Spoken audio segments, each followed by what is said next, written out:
You're only typecast if you take those parts. You know, you could be almost typecast if they offer you something that's that and you say no. But I'm glad I went through this because it's a fascinating conflict for an actor to go. First of all, you have to be typecast means that you've been successful enough at one thing that you're being asked to do it again. So there is in the problem and annoyance and frustration of typecasting, there is also the kernel and the central factor of success. So you have to look at it philosophically in that sense. You know, that you can only typecast you if they've liked you in something that you've done before, and they want you to do it again because they liked it so much the first time. Then there's the quality of your own personal who you are, right? I mean, we all want to be, you know, we all want to put on Olivier's fake nose and become somebody else, but even he didn't become somebody else. No matter how many accents and noses and costumes and shit, it was still him, you know. I know who you are, I see you. And all we can bring is ourselves. You can't bring anything to a part but yourself. You know, you can bring your technique, you can bring maybe a different accent or a different physicality, the things that you've learned how to do. You bring your skills. But essentially, you can only bring yourself. That's all you have to work with. And that's always going to be something. It's always somehow, it has boundaries, always.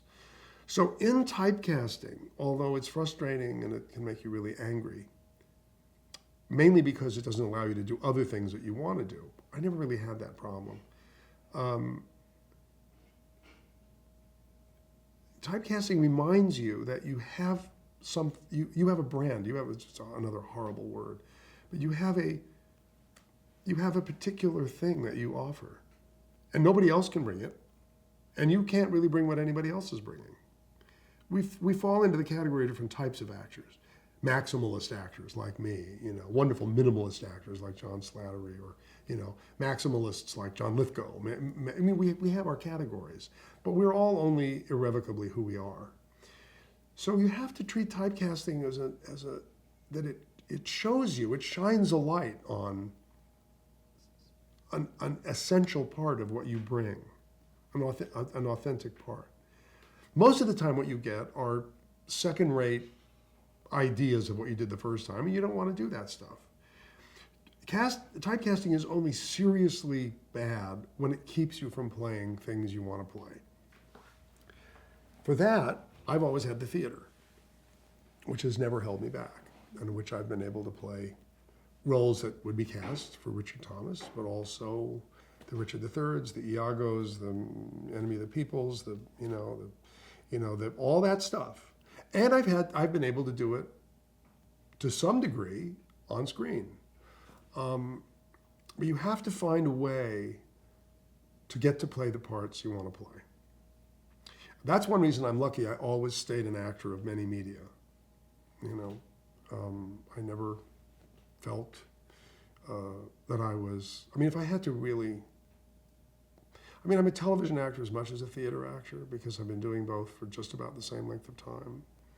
But the mother art for me is the theater, and always was, and still is, and always will be. It comes out of that. It's the world I was raised in, you know, in the lap of the theater. So that's there. But it's when it prevents you from trying things that you want to try, knowing that there's something that you have to offer that you haven't offered yet, that you as an artist are bigger in one sense than the part you've played, that there's more there. And we all feel this. Everybody who's been famous for one thing or another is typecast. Everybody gets it, you know, comedians want to play serious, you know, serious guys want to be funny.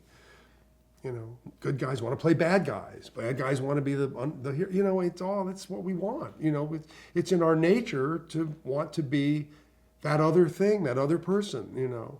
We didn't become actors to just play ourselves. But at some level, that's all you have. So you have to find your affinity for that other that brings the two of you together.